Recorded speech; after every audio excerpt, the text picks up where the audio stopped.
Today's show is brought to you by 3C. Comprehensive Cannabis Consulting helps clients design, build, and optimize their cannabis business from initial assessment and planning through operationalization and ongoing management. To learn more about how their services are tailored to meet the unique goals and objectives of each of their clients, go to 3ccannabis.com. And for a limited time, 3C is giving all MJBulls listeners an additional 10% off their fees just for mentioning that you heard it on the show. Go to 3ccannabis.com. For example, one of our modules is the cultivation yield module, where we plug into the metric API key, pull out all of that information around plants and batches and harvests and all of that into one location, and then present very simple, specific, clear insights around what strains are growing the most, how long does it take to grow them, and ultimately, where is your best profit margin?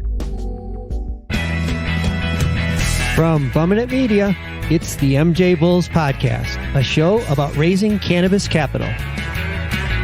I'm Dan Humiston, and on today's show, how this company is efficiently consolidating all the data from all the non-compatible programs to give cannabis companies the information they need to make data-driven decisions.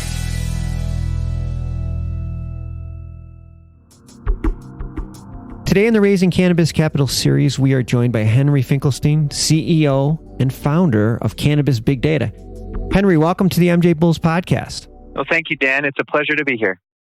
You know, Henry, one of the great things about running a business today is that all the information about the business is digitally entered. All the information that business owners need is available to them. But unfortunately, even though we have all this information stored someplace, it usually resides in a lot of different programs or different locations. So at the end of the day, the business owner ends up having to do a lot of manual extraction from different locations and then, re-entering it in an Excel spreadsheet in order to get the answer that they're looking for. And that's where Cannabis Big Data comes in. Tell us how you solve this problem for entrepreneurs. Absolutely. And I think you have a great point, Dan. There is so much valuable information that's sitting in the seed to sale, the point of sale, the accounting, the hardware sensors, or even internal spreadsheets. There's so much valuable information, but it can be hard to connect those data dots. It can be hard to pull all of that into a central location and make dollars and cents of it. And that's really what Cannabis Big Data does. We plug into any data source, truly any data source, any software, any hardware, any internal or external data that we have legal rights to pull into your warehouse. We organize that information, and then we present simple, intuitive, actionable insights out of that information. Look, Dan, if data isn't actionable, it's worse than useless. It's distracting. Yeah, that's a really good point. And the nice thing about what you're doing is that because you're working with a lot of different people within certain sectors, you get some information about maybe the way that this company uses data to make decisions. And you can suggest that to other companies, say, well, this is a similar way that a lot of industry people are finding or making decisions using this information. Maybe it's a way that they hadn't thought of before. So you're not only finding the data for them, but you're also showing them a way to manage their business that they may not have already thought of. That's exactly right. And that's the value of having cannabis-specific data toolkit at your fingertips. And I'll give you two very perfect examples of exactly what you're talking about. One example is Metric. Everyone has to use Metric in Colorado, and I think 11 other states now. It might be up to 12. And Metric is a big player in the market, obviously. By law, everyone has to use it in the states where it's required. And yet, Metric didn't really build in the best reporting architecture. So one of the challenges that everyone faces in this industry is that they have to put data into Metric. By law, they have to do that, but it doesn't do much for them. And so, especially as we think about cultivations or manufacturers, there's so much insight they can get from their plants, their strains, their harvests, their packages, their production batches, and so on. But you have to export it to a spreadsheet and then manipulate it. And then every time you do that, you have to redo it and redo it again. And so that's, for example, one of our modules is the cultivation yield module, where we plug into the metric API key, pull out all of that information around plants and batches and harvests and all of that into one location, and then present very simple, specific, clear insights around what strains are growing the most, how long does it take to grow them, and ultimately, where is your best profit margin? so that as you're planning out your next production cycle, you can use our Grow Profit Planner to predictively model what you're going to achieve from a net sales gross profit perspective before you ever put a seed or cutting in the ground.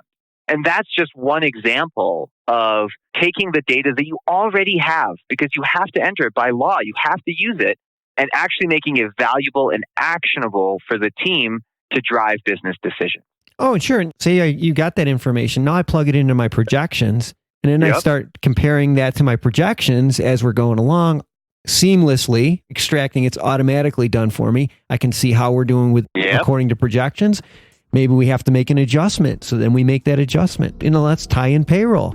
That's exactly right. All these different programs that are necessary for me to run my business are not all talking to each other, but the way you consolidate this, they do.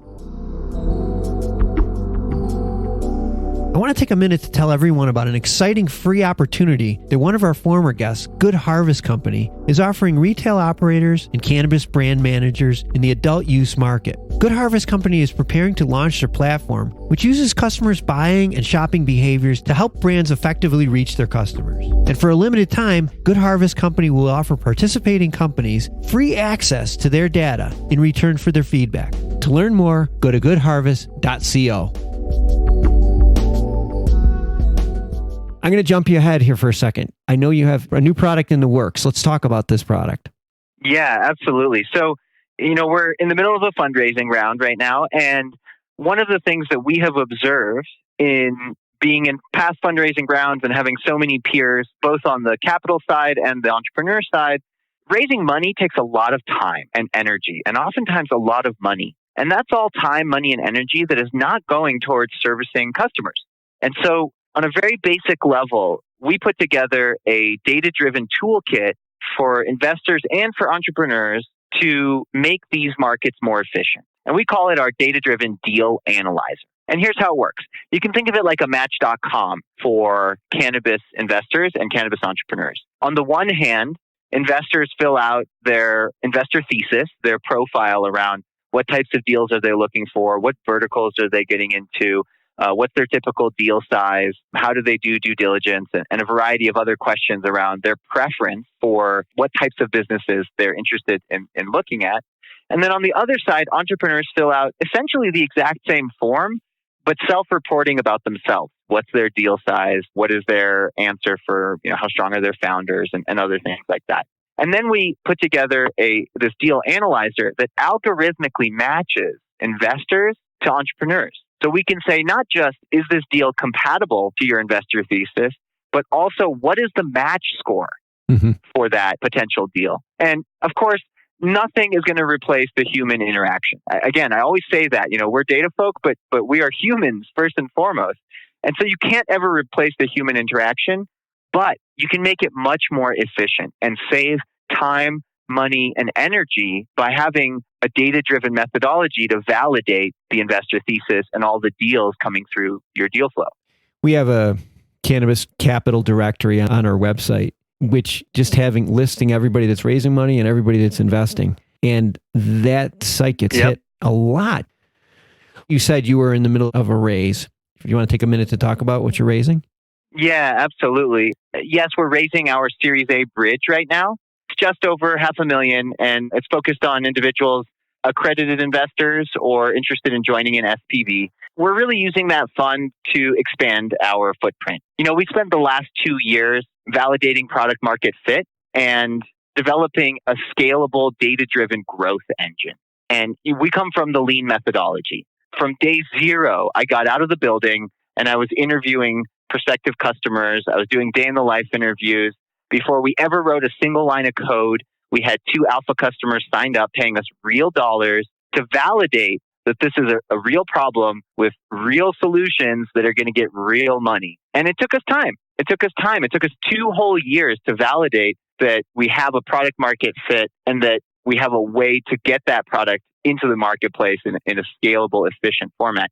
And now we're there. And it's so exciting, Dan. Yeah. I can't tell you how excited I am seeing all of the changes at the federal level and in other countries, because this is only accelerating. And as this industry accelerates and as the operators become more sophisticated, both the individuals that grew up in the industry and those that are coming in from other industries, data is going to be at the heart of everything. Truly, everything is going to be a data-driven decision. We have the toolkit. We have the software already developed. And so 70% of our use of funds is going towards customer acquisition and marketing, getting our name out in the marketplace so that people know about this really wonderful data toolkit that we've developed for the cannabis industry. Well, Henry, this has been really interesting, and I hope that we have an opportunity to follow up later on as this thing continues to roll down the road. Yeah, I just see there's so much opportunity in what you're doing, and I can't wait to see how this thing plays out as the industry keeps getting bigger. So thanks for being on the show today. Well, thank you so much, Dan. I really appreciate it, and I really enjoy the MJBulls podcast, so it's truly an honor to be here. Oh, that's nice of you to say. Thanks again. Let me take a second to thank Trevitt Hill for sponsoring today's show. Cannabis investors expect big returns from the companies that they invest in. Unfortunately, not all cannabis investments succeed. Trevitt Hill's management team works with investors to help turn around, or in some cases purchase, their underperforming portfolio companies. To learn more, go to trevitthill.com. Thanks for listening to the MJBulls podcast. To learn more about today's guest or to become a guest, visit our website at MJBulls.com. Today's show was produced by Bumminit Media with original music composed by Jamie Humiston. I'm Dan Humiston, and you've been listening to the MJBulls podcast.